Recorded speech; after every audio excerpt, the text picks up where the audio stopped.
Good morning. Thank you for joining us. Today we're joined by Drs. Walensky and Fauci.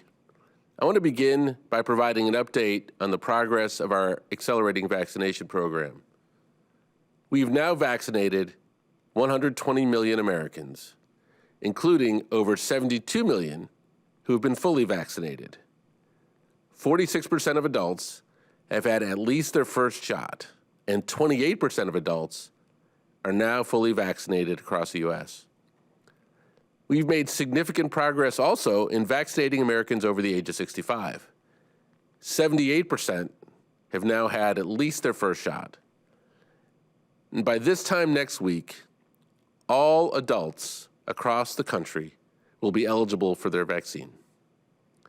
This means that there has never been a better time than now for seniors and those eligible to get their shots. Make an appointment today, and if you have someone in your life, particularly a senior who has not gotten a shot yet, reach out and see what help they need. All this is happening because of the accelerated pace of the country's vaccination program. In the last 7 days alone, the U.S. has reported administering nearly 22 million shots. That's more than 8% of the adult population in a single week. While we're pleased with this pace, we are making even more doses available for administration. Over the last 3 weeks, we've sent out nearly 90 million total doses. Now, even with uneven supply from Johnson & Johnson, we are distributing vaccine supply to vaccinate well more than 3 million people per day.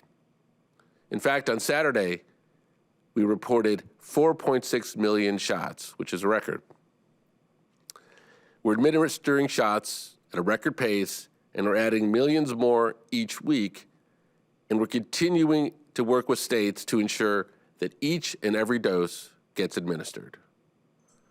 And to provide even more capacity to administer all the vaccine supply we have, we are accelerating our efforts to put more vaccinators in the field and add more vaccination sites. So on this front, we're excited to announce today a new federally run mass vaccination site in Central Point, Oregon. On March 29, the president set a goal of adding at least a dozen new mass vaccination sites by April 19. Today, I can report that we are on track to meet the president's goal this week, ahead of schedule. And by next week, we will have opened a total of 36 mass vaccination sites with a combined capability of administering 124,000 shots per day.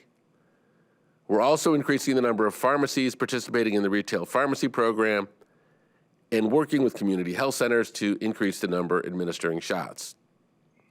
The president set a goal on March 29 of expanding the pharmacy program to nearly 40,000 pharmacies participating by next Monday, April 19. Already, there are roughly 30,000 pharmacies in the program, and we're on track to have nearly 40,000 by Monday.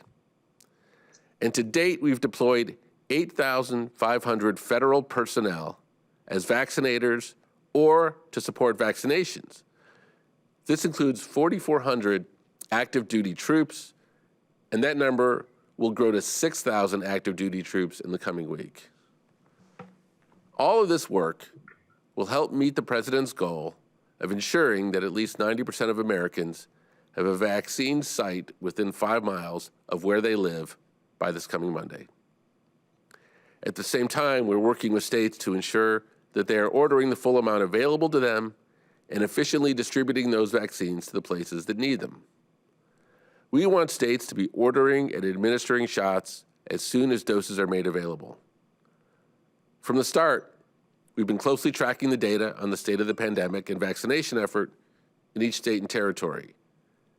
And in states like Michigan, where we are seeing troubling metrics, we are taking action by deploying resources in 4 critical areas: shots in arms, personnel, testing, and therapeutics.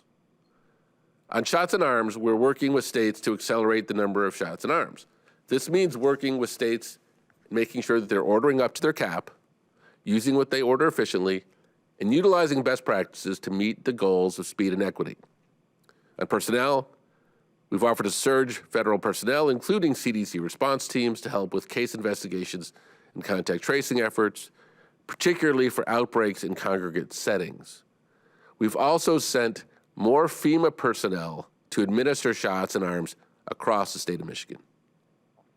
On testing, we're increasing the number of diagnostic tests sent to the state, assisting the state with setting up more testing sites, and helping pilot innovative approaches as part of the state's testing programs to monitor school sports. On therapeutics, we're prepared to send additional therapeutic capacity to the state as well. I want to close by reminding every American that we all need to do our part, and if we do, better days are ahead.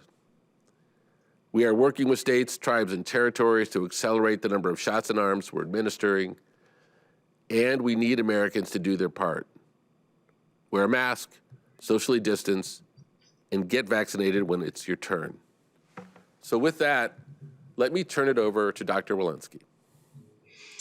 Thank you, Andy. I'm glad to be back with you all today, and as is my usual, I will start with the data. Over the weekend, the CDC reported 75,000 cases and 81,000 cases of COVID-19 each day.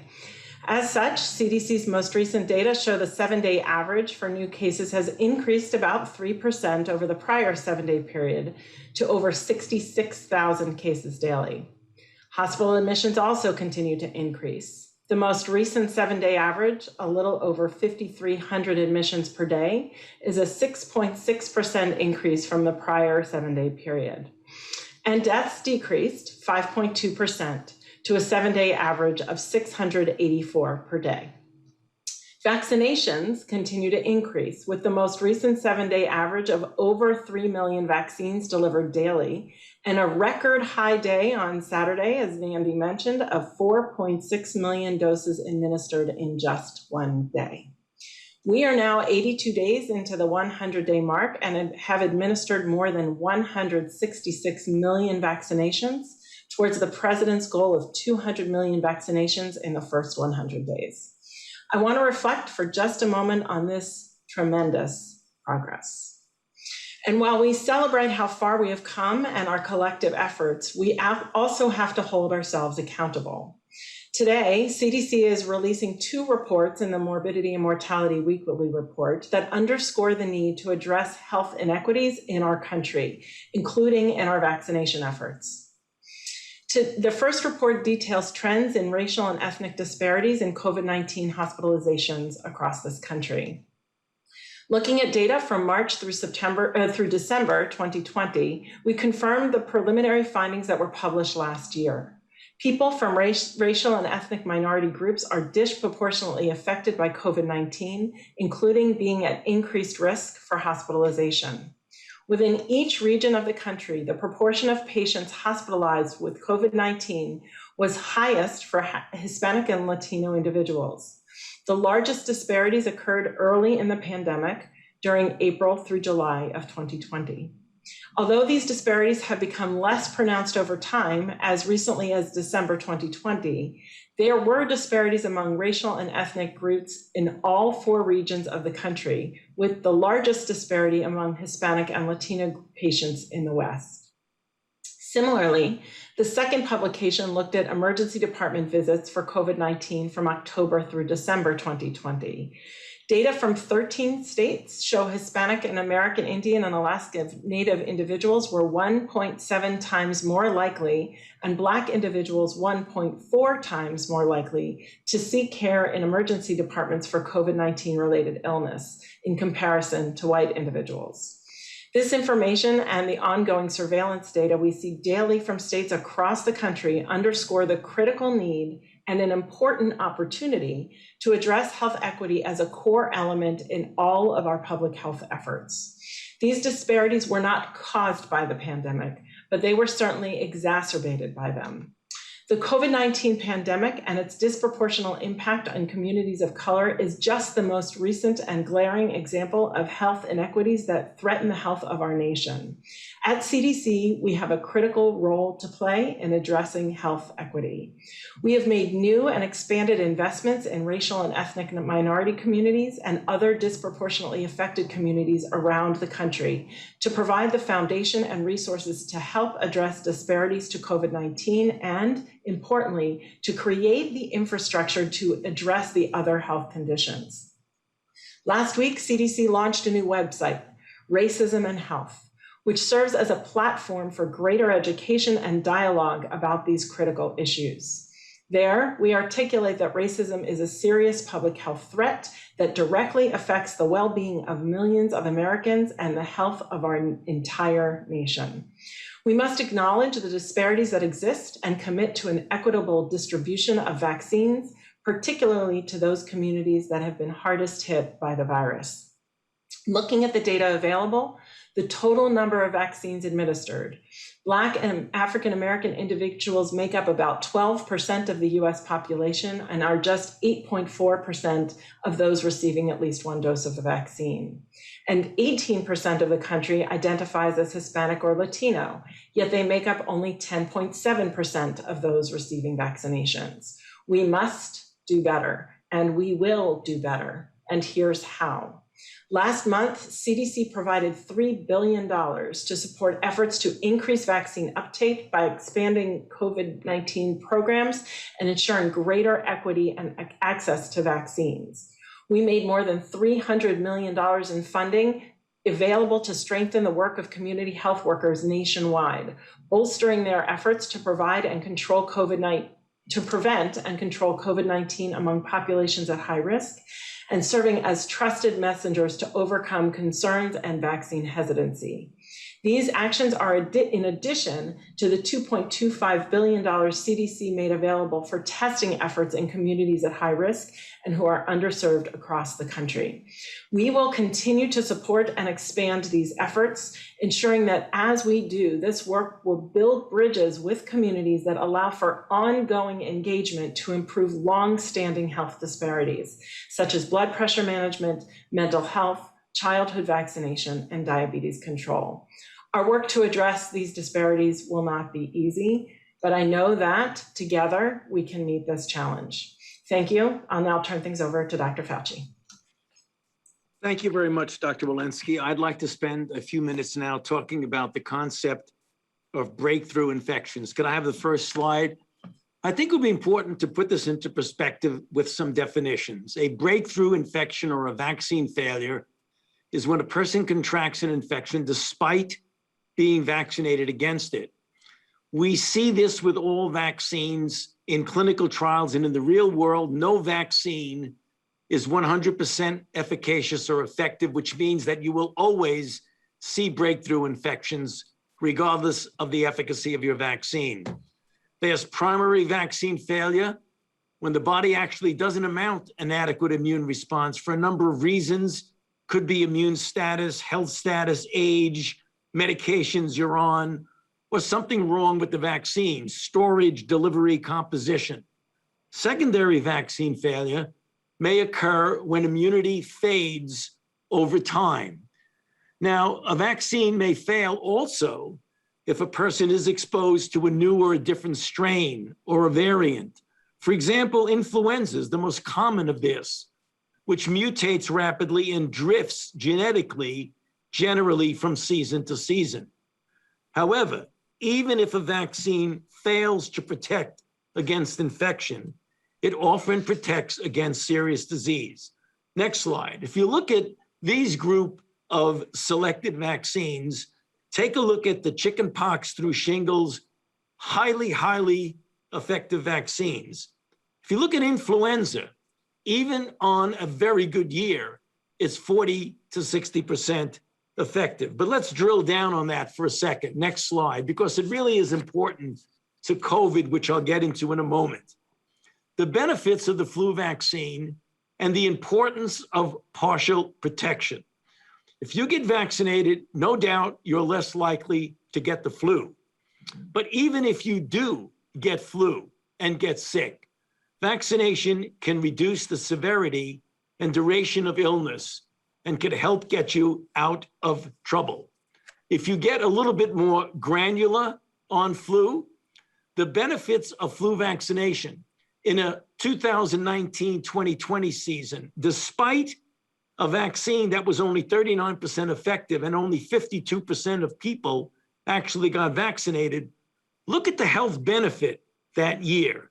There were 7.5 million illnesses were prevented, 3.7 million medical visits, over 100,000 hospitalizations, and 6,300 flu deaths on a year where almost half people were not vaccinated with a not very effective vaccine. Next slide. So let's focus in really quickly on the clinical trials, namely the data we got from the phase 3 clinical trials of vaccines that ultimately developed an EUA. If you look at the vaccine group with the number of breakthroughs over the number of vaccinations, and you see, or the number of breakthroughs, number of infections in the number of people, there are always breakthroughs, regardless of what the efficacy of the vaccine is. Next slide. If you then go into the real world, if we can have the next slide here, of real world effectiveness, again, if you look at fully vaccinated people versus unvaccinated people, obviously, given the relatively small numbers, thousands, hundreds, compared to the tens and tens and tens of millions of people who've been vaccinated, you will always see breakthrough. The critical issue is always look at the denominator. Look at what you are comparing it with. Next slide. I do want to mention one thing about a special group that we're obviously paying a lot of attention to, and those are people with organ transplants. Because in a recent study from JAMA just a couple of weeks ago, only 17% of the participants mounted an appreciable anti-spike antibody response. So full vaccination is very important for this population. And finally, next slide and last slide, as I alluded to just a moment ago, one of the wild cards in vaccine failure is the variants. And depending upon the particular variant, vaccines handle them relatively well or not necessarily as well.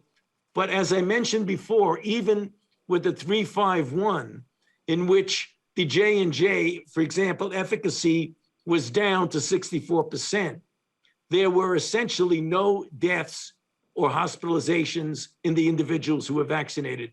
One final comment about B117, it is covered really quite well by the mRNA vaccines and highly likely by J&J, but we just need more data on that. So I'll stop there and go back to you, Andy. Thank you. All right, let's go take some questions. First question, Nancy Cordes at CBS.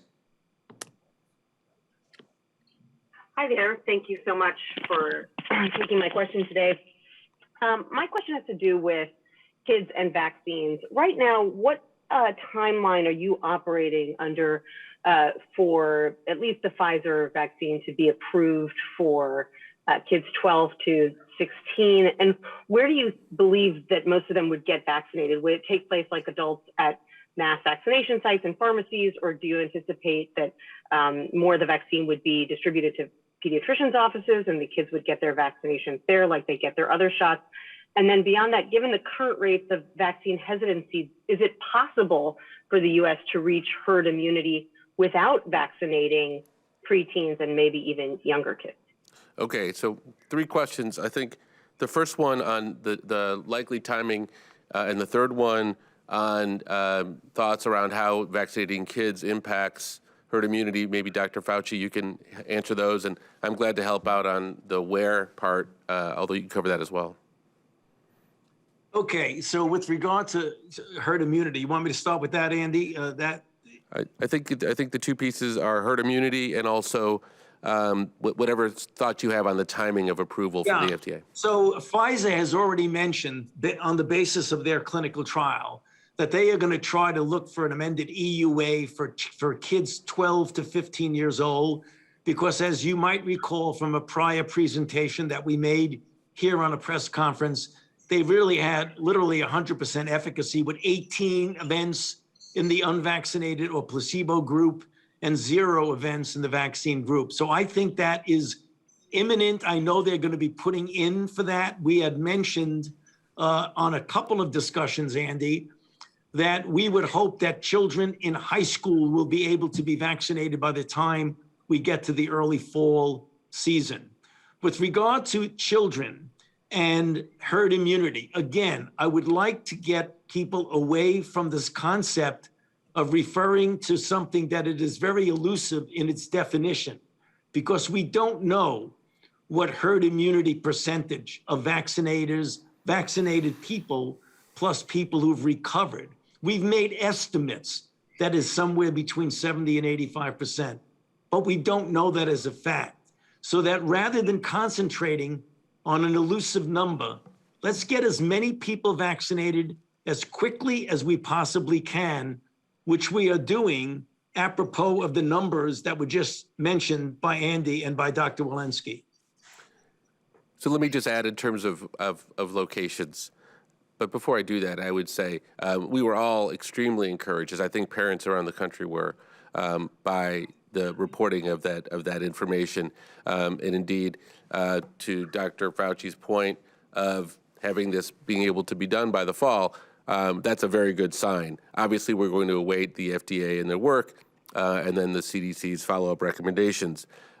We have, over the last few months, created many places for adults to get vaccinated, including, as we talked about earlier, what will end up being over 40,000 pharmacies.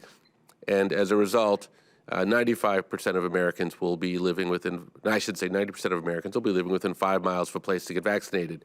But as it relates to kids, there is a well-established route of vaccinations through the pediatrician's office. And Dr. Walensky, you may want to comment on that. You're welcome to comment on that. And that's an important both for teens and for younger kids, because it's an important point of trust for parents and teens. And there's also a process that for getting childhood vaccinations to pediatricians that's been well established. Anything you'd care to add, Dr. Walensky? No, I will just say that once FDA has put forward the authorization, the ACIP will immediately follow, and we're working to make sure that there is actually no delay there. We also simultaneously have been working through figuring out what the best channels are for these adolescents. As you know, Andy, many of them and their parents would like to see these vaccines in pediatricians' offices, and we've actively been doing outreach with them to make sure that it's available in those settings. Great. Next question. Yamiche Alcindor with PBS. Hi, thanks so much for taking my question. 2 questions. The first is, there was this study that's being cited, an Israeli study that showed the vaccine variant out of South Africa, the B1351, was able to evade protection of some Pfizer vaccines. And I know, Dr. Fauci, you just said that there will be breakthroughs up 100% of the time. I just wonder if there's worry that this particular strain is breaking through more than others. And then a follow-up question to that is, for multi-generational homes, and this coming maybe from Dr. Walensky, for multi-generational homes where everyone has been vaccinated, should people be worried about having to go to work and coming back and infecting their elderly family members that might be living in the home with them? Okay, Dr. Fauci, you want to take the first question? Yeah, I'm glad you asked that question, because with all due respect to my so many Israeli friends, I think that reprint or preprint, as it were, was about as confusing as you possibly could be. The only thing that wasn't confusing about that was that you probably need 2 doses, the way we've been saying, absolutely, if you want to get protected and get greater protection, because you saw things shifted when you were 1 or 2 weeks beyond the second dose. So that's the first point. The second point is that I believe the misleading part about it is it made it seem like you were more likely to get the 351 if, in fact, you were vaccinated against the mRNA. That wasn't the case. If you were going to get infected with anything, you would get infected with the more difficult variant, which was 351. that doesn't mean you have a greater chance of getting it, because when you went out into the post-vaccination period, you were really quite well protected. So I think I'd be careful. You're going to read that reprint over and over again, and I can tell you it is really a little bit confusing. The only thing that isn't confusing is 2 doses are really good. Dr. Fauci, let me just to allow you to emphasize that. As you look at that preprint, if someone were to have the Pfizer vaccine, both doses, 2 weeks later, how did that line up as their protection against even this most evasive variant? Quite well, as a matter of fact. Quite well. Right. So it sounds that study was missing the headline. It had everything else, but it was missing the headline. There was a second question about multi-generational households, and I'm wondering, Amish, if you might clarify that question. Is that in the context of variants, or is that just in the context of multi-generational households overall? That was in the context of variants. I was thinking if everyone gets vaccinated in a household, but then someone's going to work, should they be worried about the variants breaking through more? Or maybe should they just be worried about getting COVID and still being able to pass it along to fully vaccinated people? Maybe that's not a concern, but I've been hearing from people that now their whole household is vaccinated, but someone still has to go to work and they're coming back to their elderly parents. Well, yeah, I think either Dr. Walensky or Dr. Fauci, welcome to comment. Particularly the notion that no vaccine is perfect, but B, with 2 doses and 2 weeks, there is very, very strong protection. But do you want to take a run at some of the elements of that? You know, go ahead, Michelle. I was just going to say, I would encourage people to continue, once they're vaccinated, to use all of the prevention measures that we've been talking about when they're outside their home, including masking and distancing and whatnot, and all of that should be active in the workplace. So assuming you take those prevention measures at home, I mean, in the office place and outside the home, I think you're very safe in the home. What we do know when these breakthrough infections do occur is they tend to occur with fewer symptoms, less virus, less transmissible virus. We're still learning about the transmissibility of this virus in the context of these breakthrough infections. But I would say use your prevention measures when you're outside the home, and I think you're okay when you're in the home. Anything to add, Dr. Fauci? Yeah, I mean, I'm glad you asked that question, because it leads to the answer that Dr. Walensky gave, which is the reason why we say when you are in the home, you have vaccinated people, or you have a child and a grandmother, grandfather, whoever it is, as long as they're in good shape, you don't have to wear a mask. But once you go out into that big bad world out there where there are a lot of infections going on, 80,000 new infections in one day, that there is an issue there that you've got to be careful with. And I think that your question just triggered the real reason why we say that all the time. Great. Next question. Carl O'Donnell at Reuters. Hi, and thanks for taking my question. I wanted to ask a little bit more about the situation with the Emergent facility for the J&J shots. Our understanding is that J&J had originally projected 24 million doses in April, and that was not contingent on Emergent receiving authorization. But I know that there's been some guidance suggesting that dose deliveries from J&J are going to remain low until that EUA is received. So I just wonder if you have any clarification on that, and any guidance as to if we can still expect Emergent to get authorization in April, and for J&J to hit the 24 million target that's been forecast. Let me begin with the big picture. 90 million doses over the last 3 weeks, and you can expect even without additional doses from Johnson & Johnson for us to be somewhere in that neighborhood. If you do the math, there is plenty of supply to continue to vaccinate Americans at 3 million per day, and then some. That's not to mention the fact that there are many doses that have already been distributed into states. I think we're in the fortunate position, we have to remind ourselves, where we have three vaccines approved that are very effective vaccines, but we are also importantly not dependent upon this. So the most important thing is just to let the FDA do their work and complete this authorization. We are pleased by the fact that Johnson & Johnson, in the meantime, has taken control of the plant, has eliminated the confounding factor of another vaccine being produced there, and they remain confident that they're going to be able to deliver at or near 24 million this month and over, and close to 100 million by May. And so we remain confident, big picture, that we have more than enough vaccine to continue to vaccinate the public. Next question. Go to Niels Lesniewski at CQ roll call.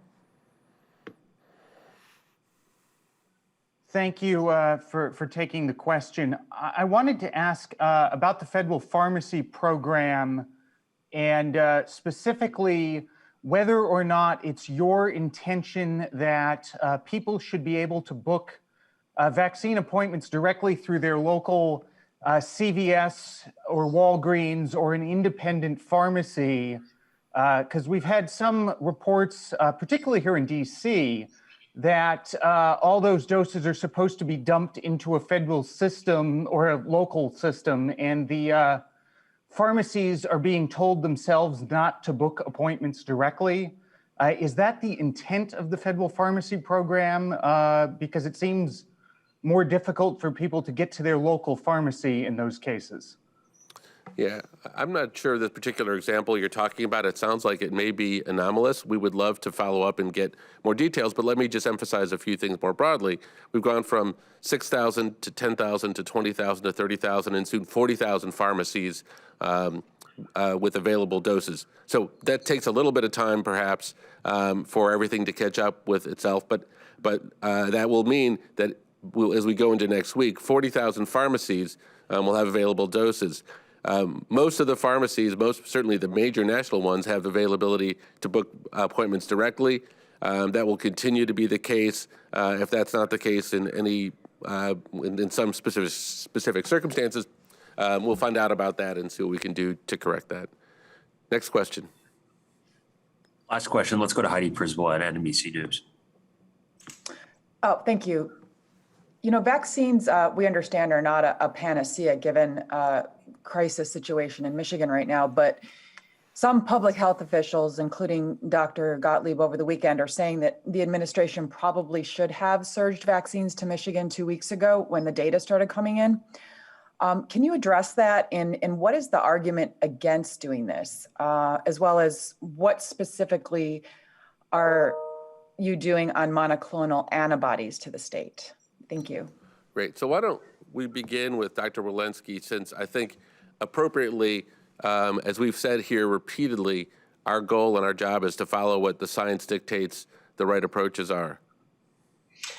Thanks, Andy, and thank you for this question, Heidi. When there are different tools that we can use for different periods of when things are when there's an outbreak. For example, we know that if vaccines go in arms today, we will not see an effect of those vaccines, depending on the vaccine, for somewhere between 2 to 6 weeks. So when you have an acute situation, extraordinary number of cases like we have in Michigan, the answer is not necessarily to give vaccine. In fact, we know that the vaccine will have a delayed response. The answer to that is to really close things down, to go back to our basics, to go back to where we were last spring, last summer, and to shut things down, to flatten the curve, to decrease contact with one another, to test to the extent that we have available, to contact trace. Sometimes you can't even do it at the capacity that you need. But really what we need to do in those situations is shut things down. I think if we tried to vaccinate our way out of what is happening in Michigan, we would be disappointed that it took so long for the vaccine to work to actually have the impact. Similarly, we need that vaccine in other places. If we vaccinate today, we will have impact in 6 weeks, and we don't know where the next place is going to be that is going to surge. Yeah. So, look, our job here is to follow the science, and I think in that regard, exactly what Dr. Walensky said is important to us. We have to remember the fact that in the next 2 to 6 weeks, the variants that we've seen in Michigan those variants are also present in other states. So our ability to vaccinate people quickly in each of those states, rather than taking vaccines and shifting it to playing whack-a-mole, isn't the strategy that public health leaders and scientists have laid out. There are other things that we can do. We have offered to surge monoclonal antibodies, testing. There's a CDC team on the ground. We just 140 FEMA vaccinators have just moved into the town. Those are things you can affect quickly, and we believe can ramp things up more quickly. We know there are appointments available in various parts of the state, and so that means that we have excess vaccine in some parts of the state. So we're going to help work with the state and any state, quite frankly, to help the rebalancing, which occurs in a situation like this as we pay attention around the country. So with that, I think we've taken our last question, and we look forward to being here and talking with you again on Wednesday. Thanks.